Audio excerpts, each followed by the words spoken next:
சொல்லுமா. அனைவருக்கும் வணக்கம். என் பெயர் யஸ்மி ரோஷினி. அறுசுவைகள்.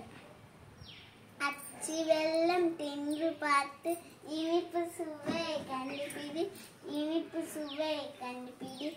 வேப்பையிலே மென்று பார்த்து கசப்பு சுவை கண்டுபிடி, கசப்பு சுவை கண்டுபிடி. புளியங்காயில் நனைஞ்சு கிடைக்கும் புளிப்பு சுவை கண்டுபிடி, புளிப்பு சுவை கண்டுபிடி.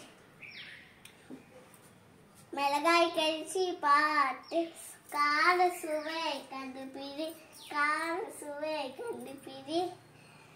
உப்பை தொட்டு நாவில் வைத்து உவர்ப்பு சுவை கண்டுபிடி, உவர்ப்பு சுவை கண்டுபிடி. வாழைப்பூவை மென்று நீயும் துவர்ப்பு சுவை கண்டுபிடி, துவர்ப்பு சுவை கண்டுபிடி, துவர்ப்பு சுவை கண்டுபிடி. நன்றி.